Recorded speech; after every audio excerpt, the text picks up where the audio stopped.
Hey, it's Lee from colouringqueen.net, and today I want to show you the cutest little book. It's called Draw a Fairy World for You, and it features this lovely little character here that does have a name that I've forgotten. It is a very difficult book to find, but from the research that I did a few months ago, it seemed that this little character, which I think was called Ali, was actually in a few colouring books, but they're all a little bit difficult to source. So when I find places where they carry this book, I'll put them below the video and on my blog. Now, I bought this at a Japanese bookshop in Sydney called Kanokanua, and I believe there is a US version of this bookshop available, but often they don't have things online. This was in store and there are only 2 copies of it left. I had no idea what was inside because it was sealed in cellophane, and I was pretty delighted when I opened her up. So she's got this gorgeous cover on it, featuring these cute little toadstools, and of course I bought it because the bunny rabbit, which is always the biggest selling point with me. I've got a cute little birdie with a little hat on it, and this lovely line art. Now, the cover is matte, and it has got a little bit dirty from sitting on my shelves, but I don't think you notice it too much. And if I was to colour in the cover, I could put some background on it to cover up the smudgy bits. On the back, we have the back end of the little character, and I noticed that this is something that in a lot of Japanese books they do. They have the little character facing the front at the beginning and then the rear view of them at the end of the book to signify the start and the finish. So it's got a little dust jacket on it, which has some cute little elements to colour in down the bottom as well, and the cover has been reproduced as the cover for the book, which is on a white gloss, and you could use some alcohol markers on that. The back cover also features the pattern that's on the rear of the dust jacket as well. So we'll put her little jacket back on in case she gets cold. Now we've got a plain page to start the book here. And it's a lovely medium quality white paper, which is like a cool white rather than a bright white paper. And it's really nice quality. Now that's a great spot to test out your mediums as always. Now over here we have a little starter page and a nameplate page, and as you can see, the illustrations are printed on both sides of the paper, but some pages have less illustration on them, which you'll see as we progress further. Now we have another version of the title page here, so any of these pages would be great to test out your markers. Now the paper, as you get into the book, actually is thinner, so this is a medium weight and it's smoother, whereas this paper at the beginning was a heavier weight and slightly thicker. So make sure you test it out on the papers, test your mediums on the papers as you progress into the book, because there's a different paper weight. So now we start the book, and I assume that this is a little story and this is the introduction. We've got the cute little element character over here, and then we progress in. And so we can see him in this lovely little vase. We've got a cute little teddy bear there and a little town, and it's just super adorable.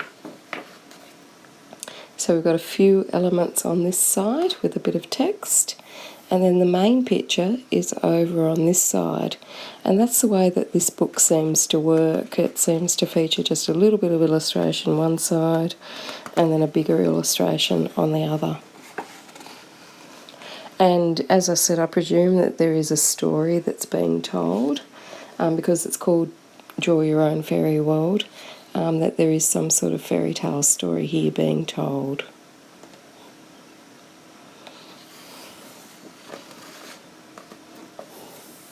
Look at this big cuddly cat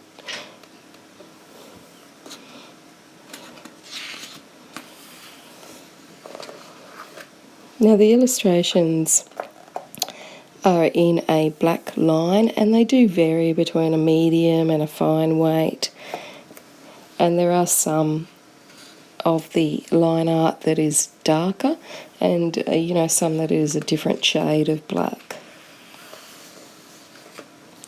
Cute little fairy. And you can see the illustrations are really quite well done, and you could imagine these all blended roses and how beautiful that they would look if you're into blending and shading.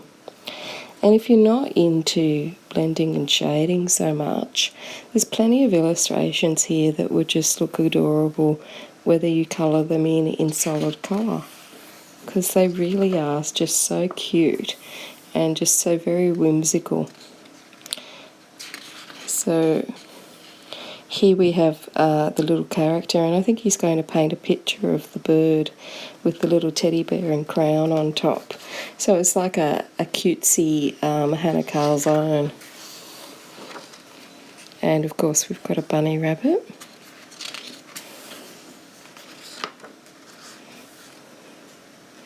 I'd love to know what the text says.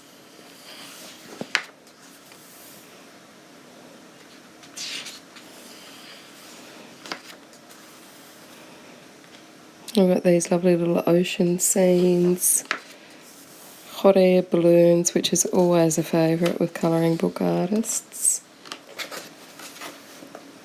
I think it's probably because they look so good coloured in, and you can colour them in so many different colours.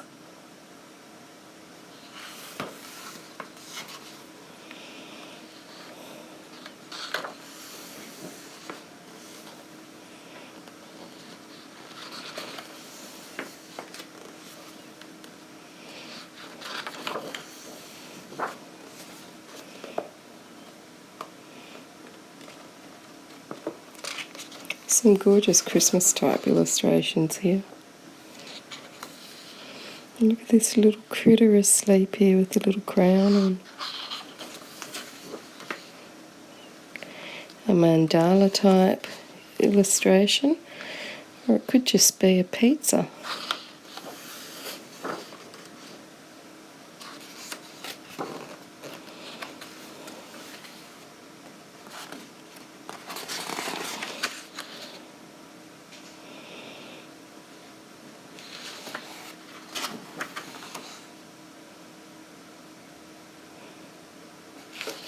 Look at all these little bunny rabbits up here.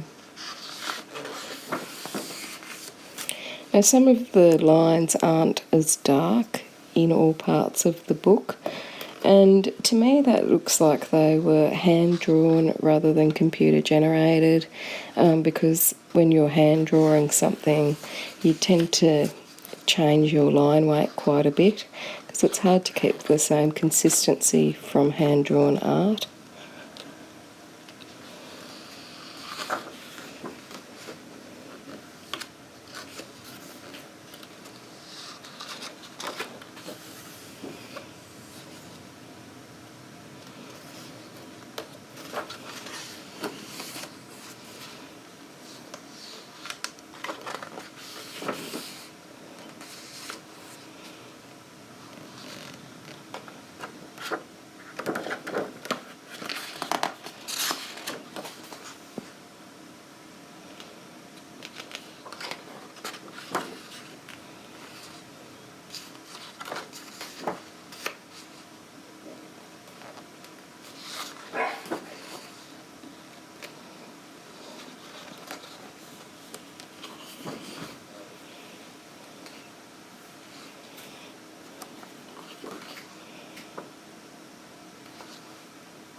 Look, he's asleep. And yeah, that's where I got the name Ali from. And I really do believe there's a series of these books, so if I find out more, I'll put that in the blog post for this review. And then we've got, it's not quite a double page seam, but it's the first seam where there's a lot of illustration on each page.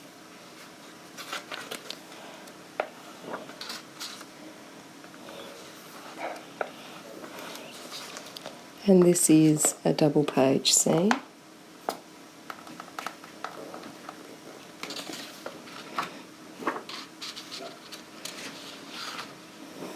And then we have a visual thumbnail index at the end of the book.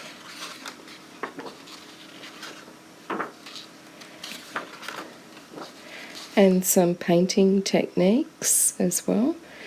And see, they're actually using a paintbrush. I presume it's a watercolour that they're using. And then this gorgeous, lovely little double page scene along here with these cute little characters in them. They're so adorable. And our little Ali climbing into the little envelope full of flowers, and again we see his rear view to signify that we're at the end of the book. As for those who still believe in fairy tales, and we all do, don't we? And that's it for our lovely little fairy tale colouring book. Now, I bought it from Kanokanua, which is a Japanese shop. But as I said, I'll try and find some places where you can source it, because I don't believe they stock this book anymore. It's called Draw a Fairy World for You. And unfortunately, I don't know the author's name, but should I find out, I will put that on the blog post as well. Until the next time, happy colouring.